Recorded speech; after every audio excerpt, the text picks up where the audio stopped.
हे सगळं त्या विषयावर आपण एकत्रितपणा केला।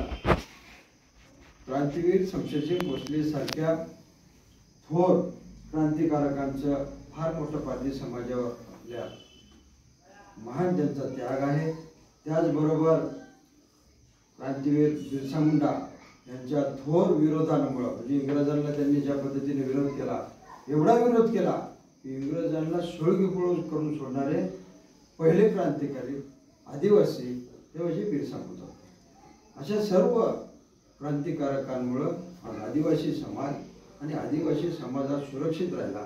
त्यांच्यामुळे जंगल सुरक्षित राहिले होते आणि जंगल सुरक्षित राहिल्यामुळे पर्यावरण सुरक्षित राहत होतं। परंतु कालांतराने ह्याला एक दुसरी खळ पडत गेली आणि त्या दरीमध्ये सर्व जे बांधव आहेत ते विरघळत गेले। मित्रांनो, सगळ्यात महत्त्वाचा विषय आहे की आपण अशा जयंती साजऱ्या करणं गरजेचं आहे, सण साजरे करणं गरजेचं आहे, विचाराने एकत्र येणं गरजेचं आहे। आणि विचाराने एकत्र आल्यानंतर काय मिळतं तर आज पारधी समाजच नाही तर आदिवासी समाजासाठी महाराष्ट्रामध्येच नाही तर 27 राज्यामध्ये सर्व IAS IPS हे एक जीवानं आता प्रयत्न करीत आहे की मागास राहिलेला समाज हा सर्व पुढे आला पाहिजे आणि त्यांच्यासाठी एक विशेष मोहीम उचलली पाहिजे। अशा स्वरूपाचं पाऊल शासनाने घेतलेलं आहे।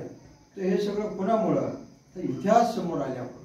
हे सगळं कशामुळं तर समाजाची बोलीभाषा असेल, रूढी परंपरा असेल, त्याच्या सगळ्या काही तुमच्या जे अंतर्गत लुप्त विषय होते ते समाजापुढे आल्यानंतर हा समाज काय आहे तो वाचायला ज्यावेळेस बाहेरच्या व्यवस्थेला मिळाला त्यावेळेस गाव व्यवस्था आणि आदिवासी एकत्र झाले असं मला वाटतं। आणि म्हणून आज आपण सगळेजण एकत्र आहोत। आज आदिवासी दिनानिमित्त आपण सर्वांनी क्रांतीवीर बिरसा मुंडा आणि क्रांतीवीर आदिवासी पारधी समाजातले क्रांतीवीर शमशेरसिंग भोसले यांची प्रतिमेची आपण पूजा केली।